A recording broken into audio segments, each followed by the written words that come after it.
सही, सही। चल ठीक है। मैं आप लोग को बोला था कि मैं अगर नेक्स्ट क्लास जब भी आऊँगा तो और ये क्लास आज से मेरी अब कंटिन्यू हो जाएगी। डेली आपकी क्लास होगी। दूसरी चीज़ ये है कि हम लोग सबसे पहले बहुत सारे वेरिएशन में हाँ, हाँ, नया बच्चा पड़ेगा। ठीक है। तो बहुत सारी चीज़ें होती है जब आप लोग अलग-अलग टाइम पे पढ़ा होगा, अलग-अलग समय पे पढ़ा होगा। कोई बच्चे होंगे फ्रेशर्स होंगे, कोई बच्चे होंगे 1 साल का गैप होगा, किसी का 2 साल का गैप होगा। किसी ने बहुत बिहार के अंदर और स्पेशली हम लोग के एरिया में है तो किसी ने कंप्लीट हिंदी मीडियम से पढ़ के आते हैं ना। कोई डिस्ट्रिक्ट के इंस्टीट्यूशंस में पढ़ते हैं तो कोई लोकल अपने जो होते हैं वहाँ पे पढ़ते हैं। तो इस वजह से क्या होता है कि नॉलेज के अंदर डाइवर्सिटी मतलब वेरिएशंस है। किसी का बहुत ठीक-ठाक होता है, किसी का बहुत कमज़ोर होता है, किसी का।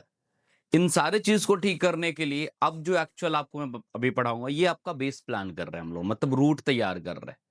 अगर आप मेडिकल साइंस में मैं बोला कि किसी भी सब्जेक्ट को या किसी भी चीज़ों को जानने के लिए वो सब्जेक्ट या वो चीज़ किस लैंग्वेज में जैसे मैं आपको बता रहा हूँ आपने साइंस पढ़ा होगा, तो 2 ही लैंग्वेज में मोस्टली पढ़ा होगा, या तो हिंदी में या तो इंग्लिश में।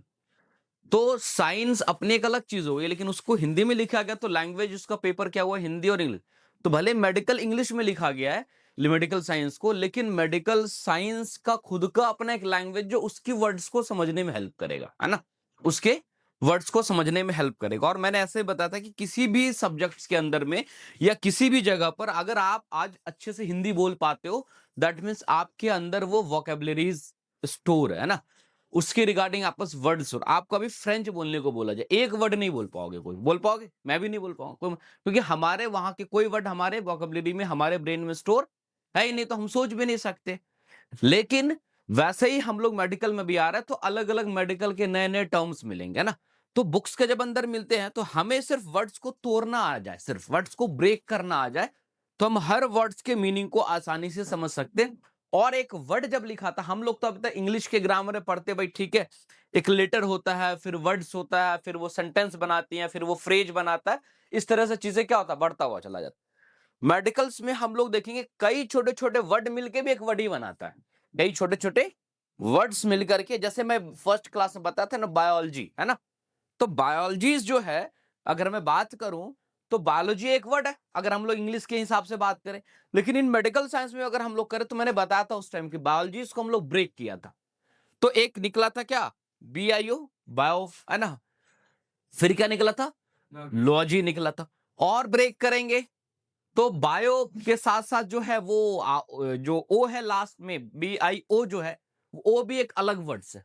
अब एक लेटर पढ़ने मारा इंग्लिश ग्रामर उसको क्या बोलेगी, एक लेटर बोलेगी, सॉरी एक वर्ड बोलेगा उसको, है ना। एक एक लेटर बोलेगा। अगर बायोलॉजी अगर हम लोग लिखते इस तरह से, है ना, ऐसे तो जनरली हम लोग लिखते, लेकिन इसको ब्रेक किया था तो एक क्या बना था बायो, दूसरा क्या बना था लॉजी या लोगस जो भी बोलते। फिर इसको भी ब्रेक करता बाय और ओ।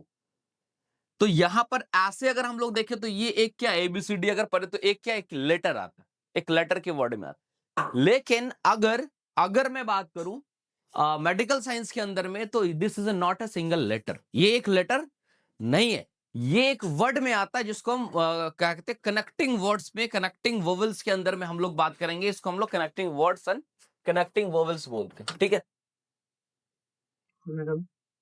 तो इसके अंदर में हम लोग ये चीज देखते हैं, तो वही चीज मैं बताना चाह रहा हूं। तो एक्चुअल वर्ड में अगर इंग्लिश के लैंग्वेज में अगर हम लोग बात करें, इंग्लिश लिटरेचर में बात करें तो biology is a single word, है ना। क्या है, लेकिन बाकी छोड़ दो, अगर जस्ट इसको हम ब्रेक किया तो दो अलग अलग वर्ड बना, बायो और लोग। तो यहाँ ये अगर के एक वर्ड पे आकर टिका, दिस इज लाइफ, इसके भी अपने अलग मीनिंग है। और हर वर्ड एक वर्ड किसको बोलते हैं, जो एक अपने इटसेल्फ मीनिंग को रखता हो। वर्ड अगर इंग्लिश पढ़े होंगे आप लोग, वर्ड्स किसको बोलते हैं जिसके अपने कुछ एक, जैसे मैं बोला कि ए के कोई मीनिंग निकलता है, मतलब या बहुत ए मतलब नॉट मत बोलना भी, ठीक है। मतलब जनरल लेटर के सेंस में अगर हम लोग बात करें, ए का मतलब कोई मीनिंग, जैसे डब्ल्यू बोले, चलो ए बोलने में थोड़ा कंफ्यूजन हो, डब्ल्यू बोल रहा है, मैं जेड बोल रहा हूं, इसका इस वर्ड्स का कोई सॉरी इस लेटर का कोई मीनिंग नहीं निकल रहा है। लेकिन वर्ड को जो डिफाइन किया गया, what is that part of the combining part of the letter, मतलब लेटर के कुछ ऐसे कंबाइनिंग जिसके कुछ स्पेसिफिक माने निकलता हो। तो यहां पर भी बायो का माने निकल रहा है, लॉजिक का ही माने निकल रहा है। तो इन सारी चीजों को आसान करने के लिए, इसलिए मैं अभी दो दिखाऊं, कभी कभी ऐसे एक वर्ड हम लोग देखेंगे मेडिकल्स के अंदर में, जैसे मैंने लास्ट टाइम में दिखाया था कि आपको, जैसे अगर मैं लिखा दूं यहां पर कि ईसीजी, मैं लिख दूं, क्या लिख दूं, ईसीजी। अब ईसीजी का फुल फॉर्म क्या होता है, इलेक्ट्रो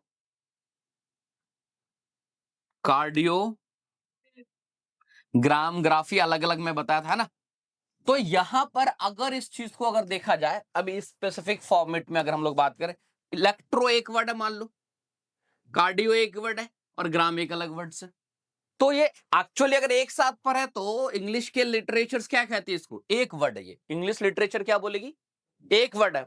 हेड ऑन करो बाबू, हेड ऑन, है ना।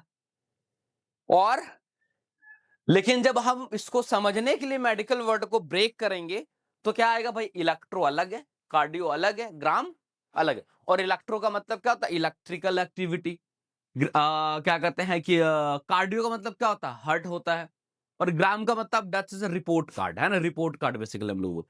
तो यहां पर मैं अलग अलग मीनिंग, अब ये तीनों मिलाकर एक वर्ड बना जिसको इलेक्ट्रोकार्डियो ग्राम या ग्राफी जो भी आप लोग बात करेंगे। तो एक्चुअली बीच में जो पढ़ाने जा रहा हूं उसमें, कि किताब में ऐसे ऐसे बहुत सारे वर्ड्स मिलते हैं ना, तो अब एक एक वर्ड को हर बार किताब में पढ़ा जाए, उससे बेहतर है कि हम तरीका जान ले, वर्ड ब्रेक करने का तरीका, कि वर्ड को कैसे ब्रेक किया जाता है, कैसे तोड़ा जाता है, वर्ड को कैसे पढ़ा जाता है। तो हालांकि उसके लिए भी एक आगे मैं जैसे जैसे पढ़ूं, जैसे एक वर्ड अभी बहुत आसान सा जैसे हम लोग पढ़ते हैं बायोलॉजी, है ना। तो कह रहा है इसके मीनिंग को समझने के लिए अगर अलग अलग करें तो बायो का मतलब तो लाइफ पढ़ लेते हैं, और इसका मतलब क्या पढ़ते हैं, स्टडी पढ़ लेते हैं, ठीक है। लेकिन अगर एक सेंटेंस में डिफर लिखते हो हम लोग क्या लिखते हैं, स्टडी ऑफ लाइफ लिखते हैं। अब देखो, अब यहां पर आगे मैं ऐसे बताऊंगा, रूल्स होता है कि जब किसी मेडिकल साइंस में वर्ड्स को पढ़ते हो तो उसके मीनिंग को लास्ट से उठाते हैं। कहां से, लास्ट से। लास्ट में क्या आया, लो जी, तो स्टडी पहले यहां आया ना, लास्ट में पहले स्टडी ऑफ लाइफ, ऐसे नहीं, लाइफ ऑफ स्टडी। अगर सीधा सीधा पढ़ते तो लाइफ ऑफ स्टडी, पहले लाइफ लेते फिर क्या, तो ऑफ स्टडी। तो ये डेफिनेशन नहीं आता है ना। तो एक ग्रामर में एक रूल्स यहां पर आता है कि कभी भी किसी मेडिकल टर्मिनोलॉजी में अगर वर्ड्स की स्टडी हम लोग स्टार्ट करते, the beginning from the ending words क्या होगा, हम लोग अभी देख, इन मतलब अभी ऐसा समझना है कि जो सबसे लास्ट वाला ending, sometime it may be root word, sometime it may be क्या कहते हैं suffixes, and sometime it's may be the connecting vowels. तो कुछ भी हो सकता है, अलग अलग वेरिएशन देखने को मिलेगा, है ना, क्या देखने को मिलेगा, अलग अलग देखने को मिलेगा। तो ये एक आउटलाइन है कि मैं पढ़ाने क्या जा रहा हूं, वो भी समझ, पढ़ा नहीं रहा हूं अभी तुम्हें, कि मैं तुम्हें पढ़ाने क्या जा रहा हूं ये पहले समझो ना। क्योंकि क्लास में जब बच्चे बैठते हैं तो अपने ब्रेन को ये सबसे पहले एनालाइज कराना कि हम पढ़ने क्या है और क्या पढ़ने जा रहे हैं ना, तो समझ में आएगा कि चीजें कि हमें करना क्या है। तो हम जो पढ़ने इसलिए जा रहे हैं, इस क्लास के एंडिंग में, मतलब जब मैं चीज आपको पूरा पढ़ा दूंगा, बेसिक टर्मिनोलॉजीज खत्म कर दूंगा, तो आपको वो कैपेबिलिटी आना चाहिए कि अगर आपके पास कोई बड़ा सा वर्ड रख दे तो आपको वर्ड ब्रेक करने का तरीका आ जाए। मेरी बात समझना, क्योंकि मेडिकल वर्ड में भी लाखों वर्ड्स है, तो वर्ड पूरे याद नहीं होंगे, लेकिन जो कॉमन वर्ड है वो तो याद हो जाएगा ना, जो बेसिक्स एंड कॉमन वर्ड्स है वो याद हो जाएंगे। तो यहां पर इस तरह से आपको क्या करना, पहला टारगेट ये रखना है कि हमें ब्रेक करने का तरीका पता हो जाए, ठीक है। अब यहां पर जब हम लोग आएंगे वर्ड्स, तो वर्ड्स के अंदर पार्ट्स होते हैं। मैं बोला कि वर्ड किसको बोलते हैं, तभी मैं बोला वर्ड्स एक कुछ ऐसे ग्रुप ऑफ लेटर जिसके कुछ क्या निकलते हो, मीनिंग निकलते हो, और एक वर्ड्स का अलग अलग पार्ट्स होते हैं। हम लोग वर्ड्स के अलग अलग पार्ट में क्या होता है, एक होता है वर्ड रूट या रूट वर्ड्स, कहीं रूट वर्ड्स भी लिखा होगा तो उसके लिए अलग नहीं होना, कुछ अलग मतलब नहीं आते। एक होता है क्या, रूट वर्ड्स, क्या होता है, रूट वर्ड, या इसको हम लोग क्या कहते हैं, वर्ड रूट्स बोलते हैं। दूसरा होता है कंबाइनिंग फॉर्म, तीसरा होता है suffix and prefix. Suffix and prefix तो लोग इंग्लिश लिटरेचर में भी पढ़ते आते हैं, वही सब कुछ यहां पर है, बहुत ज्यादा नहीं होता। लेकिन यहां पर जो आगे हम लोग बात करेंगे, word root, combining form, suffix and, अब ये थोड़ा थोड़ा समझते फिर आगे डिटेल बात की। ये रूट वर्ड्स या वर्ड रूट्स होते क्या है, नाम में लगा हुआ रूट, तो वर्ड रूट के तो वर्ड्स के ये पार्ट हो गए, अलग अलग हिस्से। जब एक वर्ड देखेंगे तो हमेशा इस चीज को अप्रोचेस करना हम लोग को होता है कि कोई एक बड़ा सा वर्ड दिख रहा है तो इसके पार्ट्स को समझना है, कौन सफिक्स है, कौन प्रीफिक्स है, कौन कनेक्टिंग वोवेल्स है, कौन इसके वर्ड रूट्स है। रूट्स जैसे प्लांट में हम लोग सुनते हैं, कहां सुनते हैं, प्लांट में सुनते हैं। प्लांट का जो रूट्स होते हैं, एक क्या होता है, कॉमन होता है। भले ही प्लांट चारों तरफ से आप देखो तो अलग अलग अंदाज में दिखे, किसी तरफ से ज्यादा फैला हुआ दिखे, किसी तरफ से कम फैला हुआ दिखे, लेकिन अल्टीमेटली रूट क्या होगा, एक ही होगा ना, कॉमन होगा, दैट रूट में कोई चेंजेस नहीं होगा, एक ही रूट होगा। अब भले प्लांट कितना बड़ा हो जाए, कितना एरिया में ज्यादा में फैल जाए, लेकिन उसके रूट एक जगह पर आकर के क्या हो रहा हो जा रहा है। यानी इसका मतलब है कि आगे मैं बताऊंगा कि रूट वर्ड जो होता है, वर्ड्स के वो पार्ट्स होते हैं जिसकी मीनिंग कभी बदलते नहीं है, जिसके मीनिंग कभी बदलते नहीं है। आगे पीछे सफिक्स कुछ भी बदल दो, वो अपने आप अपने मीनिंग पे स्टैंड रखते हो। तो जैसे पेड़ का है ना, कि पेड़ भरे बड़ा होकर के अभी यहां वहां चला, लेकिन जड़ वही रहता है ना, जड़ तो कहीं नहीं जाता। तो रूट्स ऑलवेज स्टैंडिंग पोजीशंस था ना, ऐसे याद रखोगे। रूट्स इज ऑलवेज, जैसे पेड़ का जो रूट्स है वो हमेशा एक जगह पे खड़ा रहेगा, चाहे पेड़ बढ़ करके कहां चला जाए, उसके टहनियां बहुत बड़े हो जाए, पेड़ जितना बड़ा हो जाए अलग मैटर है, एरिया बढ़ता जाएगा, लेकिन रूट्स का जो सेंटर ऑफ पॉइंट्स है वो हमेशा वैसे रहेगा। तो किसी मेडिकल टर्मिनोलॉजी में वर्ड्स के अंदर में मैं जब मैं बात करूं वर्ड्स पार्ट में, तो रूट वर्ड्स वैसे वर्ड्स को हम लोग बोलेंगे that's always give us stream meaning, मतलब हमेशा वो एक अपनी मीनिंग को देगा, वो कभी किसी मीनिंग को बदल के नहीं देगा, चाहे उसके आगे पीछे कुछ भी कर दो, उसके आगे पीछे कुछ भी लगा दो, वो बनी बदल। कंबाइनिंग फॉर्म्स या कंबाइनिंग वोवेल्स इसको बोलते हैं जब हम दो अलग अलग रूट्स को जोड़ते हैं, या दो अलग अलग वर्ड्स को जोड़ेंगे कभी कभार, है ना। जैसे दो रूट वर्ड्स होगा, अब दोनों को जोड़ने का, जैसे यहां पर बायोलॉजी में सिंपल है बताया कि अक्सर हम लोग बायोलॉजी जब लिखते हैं तो बायोलॉजी का पूरा स्पेलिंग ये है।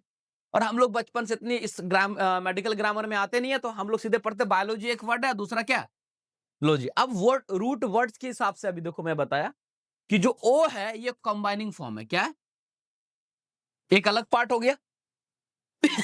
बी आई जो है इसके मतलब लाइफ होते हैं।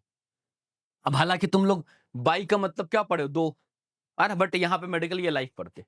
और लोगस, लॉजी जो है वो लोगस से आया, क्या से आया। तो यदि अगर इस बीच से ओ को हटा दे, ओ को हटा दे, अब बिलॉजी पढ़ोगे इसको, जो कहीं से भी सही।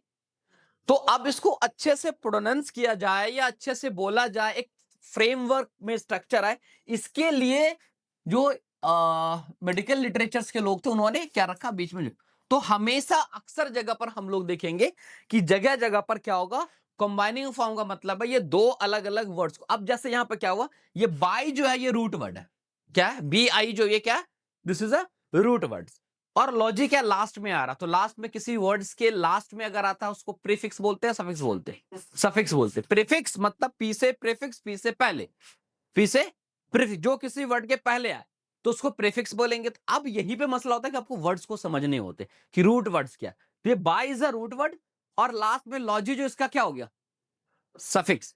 तो कनेक्टिंग वोवेल का काम क्या हुआ, रूट वर्ड्स को सफिक्स से जोड़ने का काम किया। दिस इज कनेक्टिंग, जो नाम है कनेक्टिंग, दिस इज जोड़ना। तो खैर हम लोग आगे डिटेल एक एग्जांपल भी देखेंगे। फिर आता कंबाइनिंग फॉर्म्स हो गए, सफिक्स। सफिक्स अभी मैं बता ही दिया, सफिक्स किसी भी वर्ड के, जैसे हम लोग ने इंग्लिश के लिटरेचर्स में पढ़ के आया, सेम है जैसे ही पढ़ना होगा, जो किसी वर्ड्स के कहां आता हो, एंड में आता हो, ठीक है।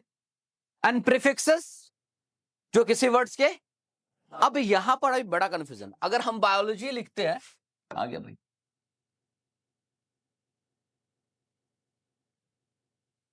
तो एक सवाल दिमाग में आना चाहिए था कि सर ये बायो जो है या बी आई बाई है, हमने प्रीफिक्स के बारे में पढ़ा, किसी वर्ड्स के बिगिनिंग में आए, शुरुआत में आए, तो ये क्यों प्रीफिक्स क्यों नहीं बना। बात समझ में आ रही, ये प्रीफिक्स का डेफिनेशन क्या है, इंग्लिश लिटरेचर में हम लोग पढ़ते हैं किसी भी वर्ड्स के जो शुरू में आए, तो भाई शुरू में आएगा लेकिन उसके साथ उसका रूट वर्ड होना चाहिए था, लेकिन यहां पर रूट वर्ड, क्योंकि लॉजी सबको पता है, सफिक्स ओ जो है वो कनेक्टिंग, तो रूट वर्ड से पहले तो कोई पूरे वर्ड्स का सबसे मीनिंगफुल मीनिंगफुल जो है वो उसका रूट वर्ड होता है, या वर्ड रूट जिसको हम लोग बोलते, तो जिसकी वजह से ये प्रीफिक्स नहीं होकर के ये खुद बना क्या, रूट वर्ड्स बना। ये कहीं भी लगा दो, बायोलॉजी बायो वर्ड्स कहीं भी लगेगा, बीआई वो लाइफ को ही डिफाइन करेगा, किसी और को डिफाइन नहीं करा। एक सिंपल सा दिखाते, मैं क्या बोला, अगर मैं बोला कि रूट वर्ड हमेशा अपने मीनिंग को नहीं बदलता, मैं अभी बताया, फिर आगे में आएगा भी। और एक और वर्ड हम लोग लिखते हैं जो आगे पढ़ेंगे, सब्जेक्ट फिजियोलॉजी, नाम सुने हो, फिजियोलॉजी, है ना। फिजियोलॉजी में फिजियो का मतलब नॉर्मल फंक्शन, अब ऐसे याद रखो, normal function of body. Logy का मतलब क्या, स्टडी। तो ये भी अच्छा मीनिंग, अगर एक अच्छा मीनिंग के मतलब की बात करें तो यहां भी लॉजिक का मतलब स्टडी, यहां भी लॉजिक का मतलब स्टडी, लेकिन रूट वर्ड बदल दिया तो दोनों के स्टडी में फर्क है, यहां स्टडी लाइफ की होगी, यहां स्टडी नॉर्मल फंक्शन की होगी। यहाँ स्टडी किसकी होगी?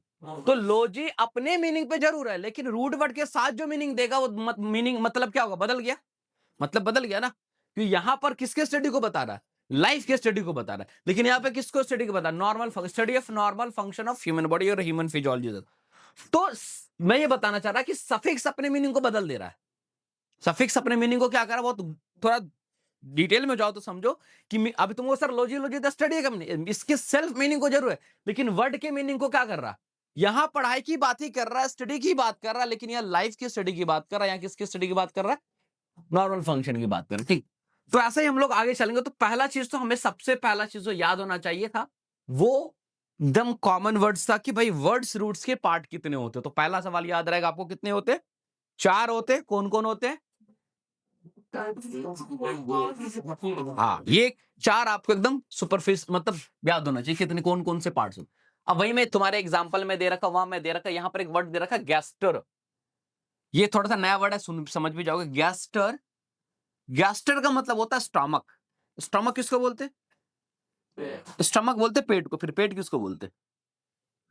हाँ? पेट किसको बोलते? स्टमक को। जनरली हम लोग ऐसे ही बोलचाल की भाषा में पेट का मतलब इसको बोलते, पूरा का पूरा पेट है। लेकिन मेडिकल साइंस में ये पेट, दिस इज एब्डोमिनल कैविटी। जब मेडिकल पेट मतलब एक छोटा सा स्ट्रक्चर, पेट का मतलब जो होता है, स्टमक का मतलब जो होता है एक मस्कुलर बैग है, जो हम जब इंटेस्टाइन में पढ़ाऊंगा तो वहां पाएगा। ये इतना बड़ा स्ट्रक्चर है, दिस इज द स्टमक, है ना। तो भले बोलचाल की भाषा अलग है, लेकिन हम लोग बोलचाल की भाषा में तो साइंस नहीं पढ़ेंगे, है ना। बोलचाल की भाषा में साइंस नहीं पढ़ेंगे, नहीं तो क्या होगा? क्या बनोगे जी? पढ़े लिखे कंपाउंडर बनोगे। पढ़े लिखे कंपाउंडर बनोगे, जाहिल नहीं, है ना। तो इसलिए मेडिकल साइंस को मेडिकल साइंस के लैंग्वेज में पढ़ेंगे। तो वर्ड रूट जैसे यहां पर क्या लिखे? गैस्टर। गैस्टर का मतलब क्या होता है? स्टमक लिखा है, ठीक है। अब इसी के लेकर के सारा एग्जांपल में दिया। कंबाइनिंग फॉर्म आता है तो एक वर्ड आता है गैस्ट्रो आएगा। क्या आएगा? गैस्ट्रो। गैस्टर से आया, गैस्ट्रो आया, इसके साथ ऐड हुआ। अब इसके साथ कोई हम लोग सफिक्स ऐड करते हैं, यहां पर इसमें नहीं किया गया, चलो मैं यहां करके देता हूं, है ना। जैसे एक वर्ड आएगा गैस्ट्रोलॉजी, आएगा सिंपल। एक आएगा गैस्ट्रोलॉजिस्ट, है ना। बहुत सारी चीज। अभी एक वर्ड आएगा गैस्ट्राइटिस। अब एक चीज ध्यान देखना, मैं आगे एक रूल बताऊंगा, आगे भी जस्ट आया तो मैं बता। गैस्ट्रोलॉजी मतलब study of stomach, very good. दूसरा गैस्ट्रोलॉजिस्ट, स्पेसिफिक क्या, हाँ क्या बोल रहे? एक कोई बोलो ऐसा, specific test, specialist of stomach, gastritis. अच्छा, इसमें रूट वर्ड्स भाई खुला हुआ क्यों, इतना बंद है क्या? इसमें कनेक्टिंग वोवल्स है। यहां है, यहां है, यहां कहा गया? यहां कहा गया? गायब हो गया। आई तो आइटिस है भाई। आइटिस एक आगे में पढ़ाऊंगा। आइटिस इज अ सफिक्स होता है और इसके मतलब होता है इन्फ्लामेशन, और इन्फ्लामेशन का मतलब होता है सूजन। Itis is simple suffix. यहाँ पे एक रूल्स अप्लाइड होता है, मैं बताऊंगा। ये दिख रहा ना गायब? ये होता है कि अगर कोई सफिक्स की शुरुआत, याद रखो, किसी भी सफिक्स की शुरुआत यदि किस चीज से हो, वोवेल्स हो, ए आई ओ यू, किसी चीज से हो, तो उसमें कनेक्टिंग वोवेल जो होते हैं गायब हो जाते हैं। ये चीज समझना आपको है। क्या होता है अगर किसी सफिक्स, हालांकि एक एक करके रूल अभी गाइडलाइन आ गया मेरे पास, अभी जो आ जा रहा था मैं बता रहा हूं, ज्यादा अच्छा भी रहेगा। तो यदि बाद में रिपीट भी हो जाएगा, तो यदि कोई क्या, if any suffix which beginning with the vowels word A I O U something like that, जो भी है, स्टार्ट होता हो, तो उसके अंदर में कॉम्बाइनिंग वोवेल गायब हो जाते हैं। कनेक्टिंग वोवेल्स की कोई जरूरत नहीं है। वो क्या होगा, क्योंकि वो आइटिस है, इसलिए इसमें लगा गया क्या?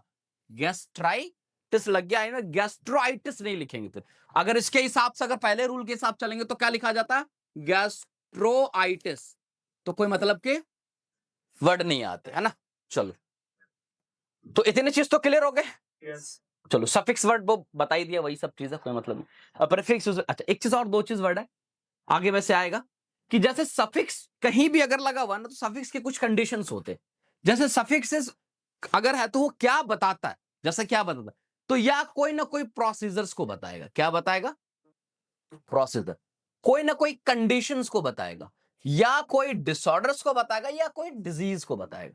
अब एक दिमाग में आप पे दो वर्ड अगर मैं वैसे पूछता हूं तुम लोग से, डिसऑर्डर और डिजीज में कोई फर्क है या एक है? अच्छा डिजीज है क्या? What is disease? क्या चीज? हेल्थ। अच्छा डिजीज एक मर्ज। वाह। Opposite of health. This is not a definition of a disease, है ना? अगर हम ये थोड़ी तो किसी को, सबसे पहला एक चीज और याद रखो, हम लोगों के लाइफ में एक चीज उल्टा पढ़ा दिया गया, हमारे कोई पढ़ा दिया, तुम्हें ही पढ़ा दिया गया। क्या चीज? Opposite word. कि भाई हिंदी में इसको क्या बोलते हैं? विलोम शब्द, है ना? कोई इस तरह की कोई चीज ही नहीं है दुनिया में। पहले पढ़े हो ना सब, कि जमीन का उल्टा,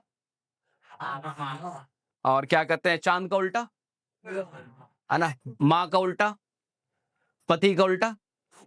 तो ये उल्टा पढ़ाया गया है सबको, लिटरली उल्टा पढ़ाया गया। मैं बता रहा हूं क्यों उल्टा पढ़ाया गया। अगर जमीन नहीं है तो आसमान का कोई अस्तित्व है? मेरी बात को समझ, बहुत बड़ी बात मैं बता रहा हूं, अगर तुम अच्छे सोचोगे तो। पढ़ाने के टाइम में ये एक्चुअली बताया, this two things are a complementary for this, मतलब जिसको हम लोग हिंदी बोलते हैं एक दूसरे, जो भी चीज हम लोग अपोजिट पढ़ते हैं ना, वो everything each and other dependency है। जमीन और आसमान का एक अपना है, तो जाकर के यूनिवर्स का फॉर्मेशन हुआ है। बात समझ में आ रही? तो एक दूसरे के लिए क्या है, ये पूरक, जिसको हम लोग कंप्लीट करता है एक दूसरे को। तो ये उल्टा नहीं है यार, हमारे के दिमाग में क्या डाला गया? उल्टा डाला गया। तो पहले ही अगर पढ़ा दिया जाए कि टीचर का उल्टा शिक्षक होता, तो दिमाग में नहीं, सॉरी बच्चा होता है ना, स्टूडेंट्स होते, तो दिमाग में बच्चे को पहला दिन से आएगा मेरा उल्टा है ये, है ना? बात समझ में आ रही है? मतलब सीधा चीज डाला ही नहीं जाएगा। उल्टा मतलब कोई भी चीज उल्टा बोलते हो तो क्या समझ निगेटिव। कोई उल्टा बोले ये बड़ा उल्टा सा लग रहा है, तो मतलब क्या? अच्छा नहीं, कुछ निगेटिव के सेंस में जा रहा है। तो एक्चुअल इज दैट कि अगर तुम्हें पढ़ाया जा रहा है कि पहले दिन पढ़ा दिया जा रहा है कि हस्बैंड का उल्टा वाइफ, तो जिंदगी भर झगड़ा होगा, तभी खत्म होगा जी। कि अब इसको ही दिमाग पता है ये मेरा उल्टा है, उसके दिमाग में ये मेरा उल्टा है। तो उल्टा इज ना अपोजिट कुछ नहीं है, दिस अ कॉम्प्लीमेंट, मतलब कि कॉम्प्लीमेंट्री बोलते हैं, जिसको हम लोग पूरक बोलते हैं, कि एक दूसरे को कंबाइन करने वाला, कंप्लीट करना, ये है ना? तो सेम है। तो इसलिए अभी याद नहीं रखना, डिजीज का उल्टा हेल्थ नहीं होता, है ना? डिजीज का उल्टा भले अभी के जो पढ़ाया गया है उस चीजों में मान लो, but actually this is not, है ना? हाँ तो डिजीज किसको बोलते हैं? इस पर बीमारी। देखो फिर फंस गए तुम लोग। आप बोलेंगे बुक किसको बोलते हैं? बोलो किताब। तो ये किताब एक हिंदी में उसको हम बोला जाता है, जैसे आप ट्रांसलेट कर रहे हो, डिफाइन नहीं कर रहे हो। देखो मैं बहुत बेसिक की बात बोल रहा हूं, तुम इस चीज को समझो, अब तक नहीं समझाए हो। तो हम बुक का मतलब किताब अगर बोल रहे हैं, ये भी गलत पढ़ा गया। एप्पल मतलब सेब, ये पढ़ा गया ना हमें? एप्पल मतलब क्या पढ़ा गया? एप्पल का मतलब सेब है ही नहीं कहीं से भी। एप्पल इंग्लिश में उसको बोल रहे हैं और सेब उसको हिंदी में बोल रहे हैं, दोनों एक ही चीज है, मतलब नहीं है दोनों एक दूसरे का। अब एप्पल को डिफाइन करने के लिए जाओ, एक ऐसा फ्रूट्स है जो ऐसे ऐसा होता है, वो डिफाइनिंग अलग चीज। तो मैं तुमसे पूछ रहा हूँ व्हाट इज दिस, मतलब आपको डिफाइन करना है।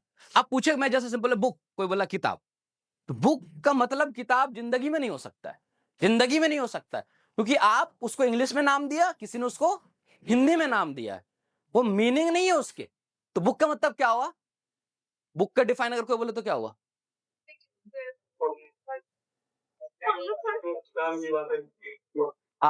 Book is a content of knowledge which is format in a written format. Some people मतलब बुक के बारे में बताना जो बुक को डिफाइन करे। बात समझ में आ रही? तो कभी किसी की हिंदी मीनिंग बता के उसके मतलब नहीं होते, ये हमें, बट हमारे सोसाइटी में क्या है कि हमें अगर हिंदी नहीं बताया जाएगा तो हम समझेंगे नहीं, तो इस वजह से ये फॉर्मेट ऑफ एजुकेशन को लाया गया है। तो कहीं भी हम लोग पूछते हैं इसके मतलब, तो उसकी मीनिंग बताते लोग। मतलब और मीनिंग में बहुत फर्क है। तो मैं आते पहले डिजीज पे, अब आते हैं हम लोग पहले। हाँ डिजीज किसको बोलते हैं? इसके वर्ड में ही छुपा, मैं अभी वर्ड तोड़ना बता दूंगा, 2 मिनट बोलो। अरे सर बड़ा आसान सा बता रहे थे आप।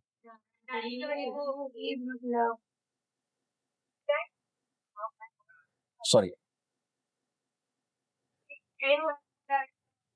ऐसे है ना स्पेलिंग? यस हाँ। एज मतलब एंजाइम, अच्छा यहां से। हाँ। डाई मतलब रिमूव, और ये 2 वर्ड सिर्फ तोड़ना, ज्यादा नहीं तोड़ना, 2 टूटेगा, 2 वर्ड्स। देखो, डिजीज बना है डिस, डिस किससे? डिस। उसके बाद क्या बता?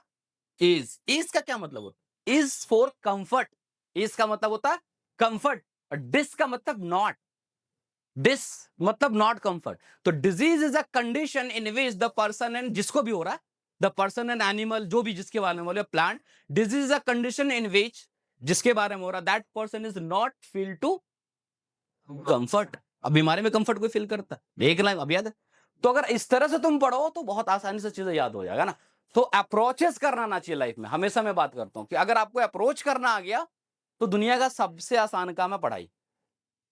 तो अब क्या होता है कि पहले मैं पहले दिन ही बोला था, जो फर्स्ट क्लास में आया था, कि भाई ऐसा होता क्या है कि लोग को बताया जाता है कि एनाटॉमी बहुत ही हार्ड है ना, उसको पढ़ना पड़ेगा। हम लोग जब अपने सेकंड ईयर में होते थे तो हम लोग ऐसे बताया जाता है कि एनाटॉमी एक ऐसा सब्जेक्ट है कि शाम पढ़ो और सुबह सफा हो जाता है, ऐसा सीन होता था ना। तो ये चीज उसके लिए होता है जो साल में एक आध बार पढ़ लिया, महीने में एक आध बार गलती से किताब खोल लिया। लेकिन आप अगर रेगुलर रहेंगे तो कोई बहुत बड़ा चीज नहीं होता। लेकिन आपके पास अप्रोच कराने वाले कैसे लोग हैं, ये भी इंपॉर्टेंट। देखो एक चीज और भी जान लो, मैं एक क्लियर कट सबके ब्रेन में डालता हूं कि टीचर कभी आपको पढ़ा नहीं पाएगा। ये बहुत अलग बात बोल रहा हूं, बेल लग रहा होगा, आज तक बड़े टीचर बोल, मैं कहता हूं कि एज ए टीचर मैं कभी नहीं पढ़ा सकता आप लोगों को। पढ़ाने का मतलब कि आप उसको कंपीट करना है ना, पढ़ना आपको पड़ेगा। Teacher just a translator.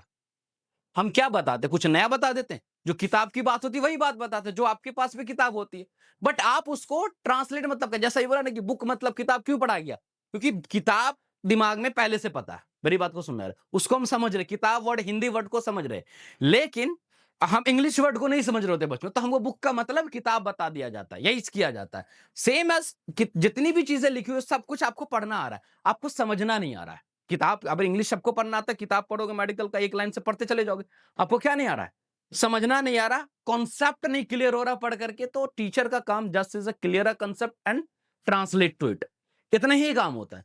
अगर इतना चीज आपने ब्रेन में रखो तब आप पढ़ पाओगे। आप ये सोचो कि टीचर हमको सिखा देगा, याद करा देगा, तो ये लाइफ में कभी नहीं होने वाला। होल ऑफ दिस लाइफ, पूरे लाइफ तुम करते रह जाओ और आज से पहले भी तुम देख लो तो कभी नहीं होगा। हाँ, तो हम लोग यहां पर आ रहे थे डिजीज। तो ये बताना मैं एक्चुअली यहां मेन चीज तो इधर सफिक्स जो होगा वो हमेशा जो लास्ट में सफिक्स होगा, या तो वो किसी प्रोसीजर को बता रहा होगा, या तो किसी वो कंडीशंस को बता रहा होगा, या तो किसी डिसऑर्डर्स को बता रहा होगा, या तो किसी डिजीज। जैसे गैस्ट्राइटिस, तो आइटिस लास्ट में, आइटिस मतलब इन्फ्लामेशन, इन्फ्ला क्या है? सूजन। तो सूजन एक तरह की क्या डिजीज होगा, कोई भी तरह की डिजीज या डिसऑर्डर की बात करें। वैसे अगर हम लोग बात कर रहे हैं गैस्ट्रोलॉजी, लॉजी क्या है? स्टडी। स्टडी एक कंडीशन होता है। स्टडी क्या होता है? एक कंडीशन में आ जाता है ना। वैसे अगर हम लोग बात करें प्रोसीजर, तो ऐसे एक वर्ड आता है,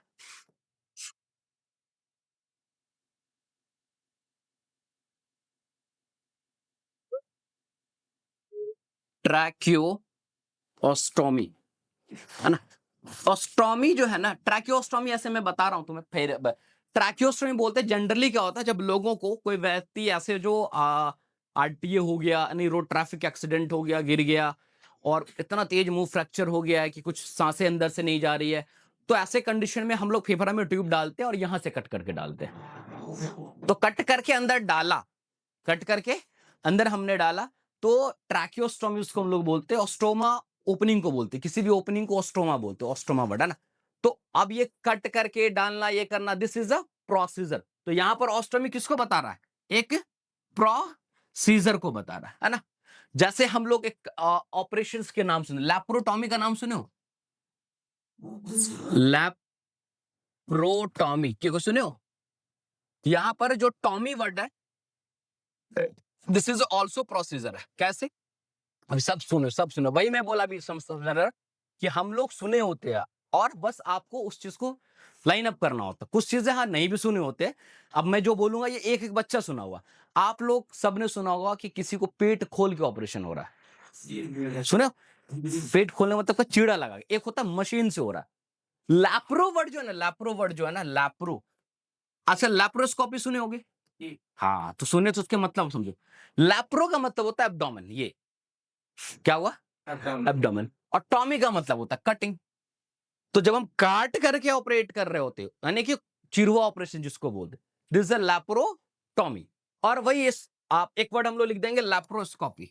laparoscopy, scopy that is a visualization, microscope से आया है ना, कोई चीज को विजुअलाइज करना। तो बोले दूरबीन वाला ऑपरेशन हो रहा है, उसमें हम लोग क्या करते, पेट को चीरते नहीं, एक होल बना और वहां से डाल करके। तो यहां पर स्कोपी, टॉमी, एस्ट्रोमी, ये सब का सब क्या प्रोसीजर है। तो ये मैं बताना चाह रहा हूं, सफिक्स जब लास्ट में होगा तो अपने ब्रेन में ये चीज को तैयार रखना है, या तो कोई डिजीज को बता रहा है, या तो कोई कंडीशन को बता रहा है, या तो कोई प्रोसीजर को बता रहा है।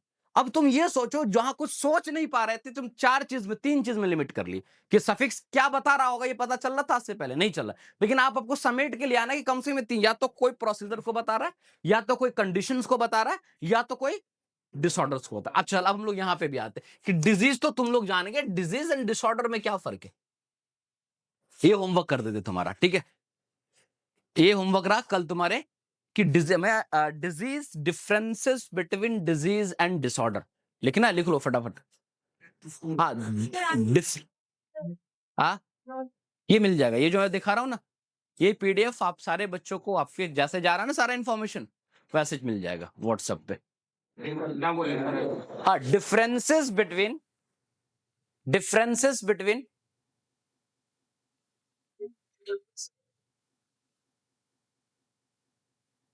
differences between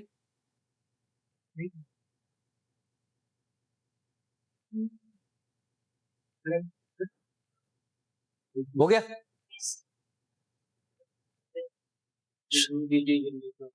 भाई लिखो, इतना slow form, differences between disorder and disease. तो डेफिनेशन, पहला डेफिनेशन इज डिफरेंस, ये छोटी छोटी बात है, आगे मैं बताऊंगा।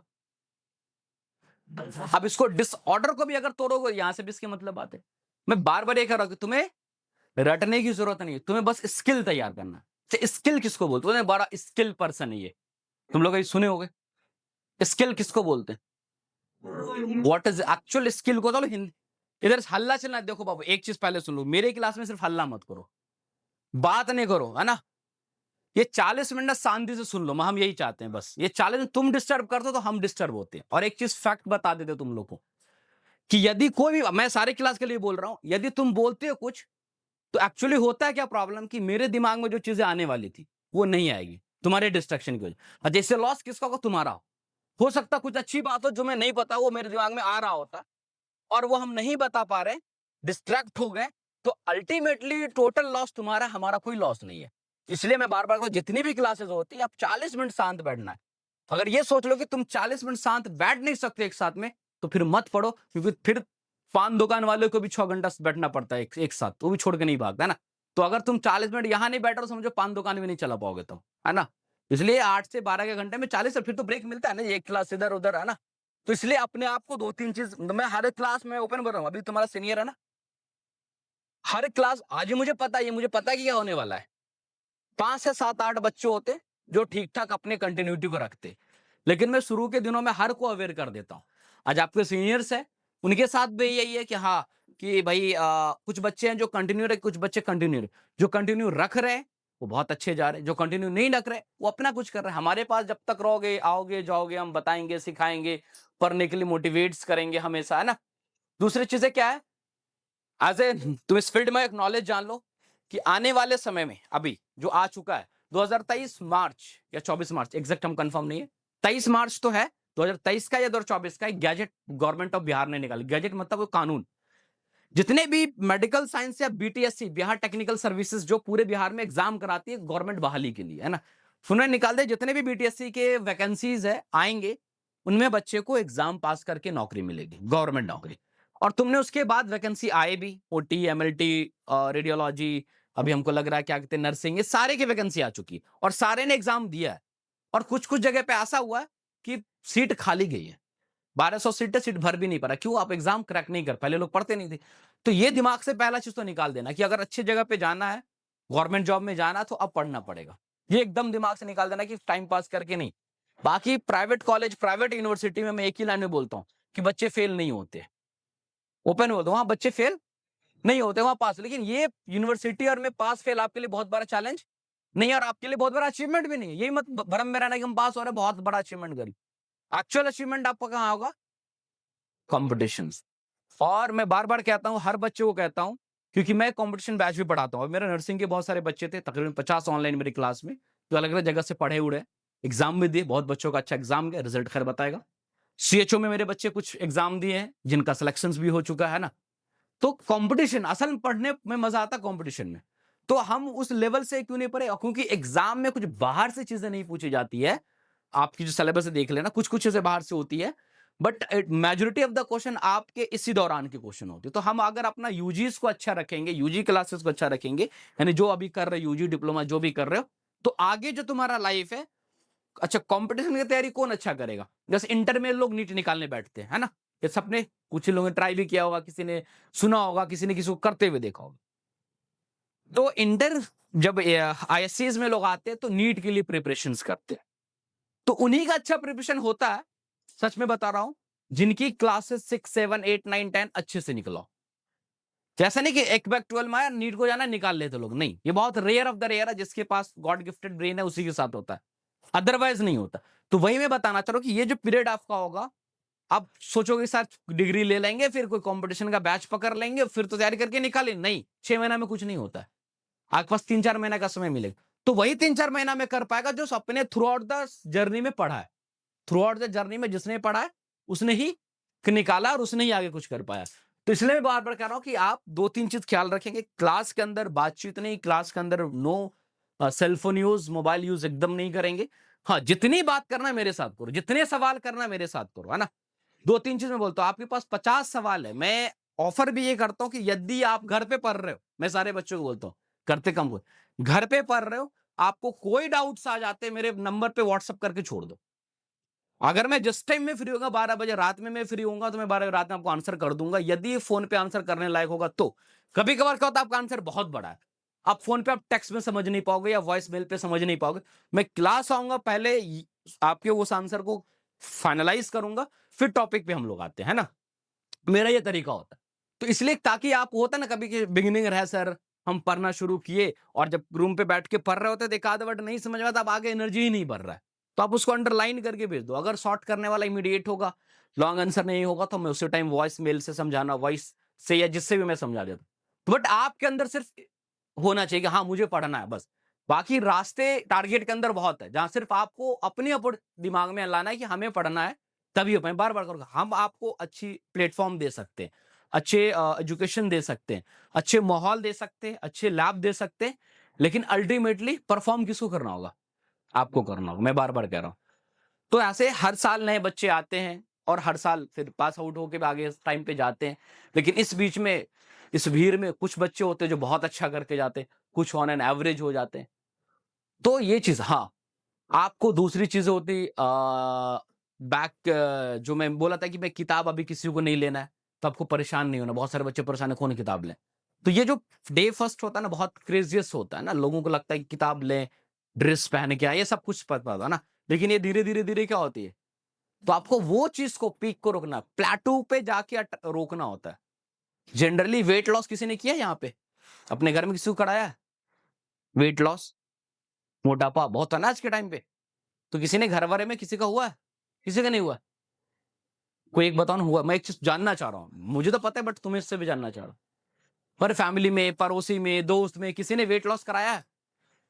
कोई नहीं कराया जी? हाँ, घर में हुआ। कितने केजी के थे और कितने केजी लॉस हुआ है? 8 केजी लॉस हुआ है। अच्छा, कितने दिनों में? 3 महीने। 3 महीना। शुरू के फर्स्ट महीने में कितना हुआ था, याद है आपको? नहीं याद है? चलो कोई बात नहीं। तुमको पता तुम्हारे शुरू के फर्स्ट में कितना हुआ होगा? मेरा एक वेट था 95 केजी का था। हाँ, ओनली 1.5 मंथ में 20 केजी हो गया। 20 केजी कम कर, 1.5 मंथ में, ठीक है। और 1.5 मंथ, तो शुरू के 10 दिन में कितना कमा था? अच्छा ऐसा शुरू, ऐसे नहीं याद रहेगा तुम्हें। ये ऐसा याद है कि उससे जब पूछना तुम जाके, डेफिनेटली ये चीज हुआ होगा। शुरू में वेट फॉल करता है, फिर रुक जाता है, फिर उसको बोलते हैं प्लेटू फॉर्म बोलते हैं। जब प्लेटू और वेट लॉस प्लेटू का होना बहुत जरूरी होता है ना। फिर वेट मान लो, ये अगर किसी का आ, मतलब ये पैराग्राफ है वेट का, मान लो ये 95 बोला है ना, तो ये गिरा वेट 85 पे मान लो आकर के रुका, वो 10 के, और 85 पे आकर वो रुकेगा डेफिनेटली। देखिए, और मान लो 95 से कितना बोले घट के बाबू? 20, तो मतलब कितना आ गया? 75। तो अगर 95 से 75 लगातार आ गया होता, अगर आ जाएगा लगातार, तो इसका मतलब ये होता, मैं जस्ट नॉलेज भी हो जाएगा कि उस पर्सन के अंदर में जो वेट लॉस हो रहा है that is a pathological weight loss उसको बोलते हैं। मतलब उसके बॉडी में बीमारी जरूर है। वेट लॉस बीमारी से भी होता है। अब लोग कभी कभी शौक से भी कर रहे हैं, उसके बीमारी से पता नहीं चलता। हमेशा हर एक वेट लॉस में होता है एक प्लेटू स्टेज आता है। मतलब आपका शुरू का वेट लॉस होगा, बीच में एकदम लगे कुछ भी कर रहा है, खत्म, लॉस हो ही नहीं रहा, हो ही नहीं रहा, वो बेटर, ये होना चाहिए, उसमें आदमी को पैनिक नहीं होना है। तो जस्ट मैं वही बता कि अगर जो आदमी नहीं हो रहा है, उसको अगर पेशेंसली लेके चलता है तो उसका लॉस फिर आगे जाके दिखता है। अब वह आदमी जो एकदम पैनिक होता है, बहुत ज्यादा एकदम और डाइट करने लगता है, उसको और बीमार पड़ जाता है और हेल्थ खराब हो जाता है। तो प्लेटू पे जाकर आपको रुकना पड़ेगा, तो रुकना, वही मतलब आज डे फर्स्ट है, एक क्रेजियोसिटी होती है, लेकिन 6 महीना, 1 सेमेस्टर, 2 सेमेस्टर पढ़ने के बाद प्लेटू से लोग नीचे उतर जाते हैं। कुछ बच्चे होते हैं जो वहां तक जाते हैं। तो वो आपका सफर तय हुआ, लेकिन एंड ऑफ द जर्नी आपको जहां पहुंचना है वो तभी पहुंच पाएंगे जब थ्रू आउट द जर्नी आप चलते रहेंगे। बात समझ में आ रही? थ्रू आउट द जर्नी चलते रहेंगे तब समझ में आएगा। ठीक है, तो ये चलो, ये सब चीज तो होता रहेगा, बट बेसिक जो मैं पढ़ा रहा हूं ये आज ही आपको पूरा फॉर्म, मैं पूरा पीडीएफ कर दूं जो आगे पढ़ाने वाला भी हो ना। तो एक और काम करना, तुम लोग को पढ़ के आया करना, तो और मजा आएगा पढ़ने में ना, क्योंकि सुनी हुई चीज को सुनने में दोबारा बेस्ट लिसनिंग होता है और बेस्ट मेमोरेबल होता है। ठीक है, तो ये चीज हो गया। तो हम लोग यहां तक रखते, सफिक्स प्रीफिक्स की बात करते।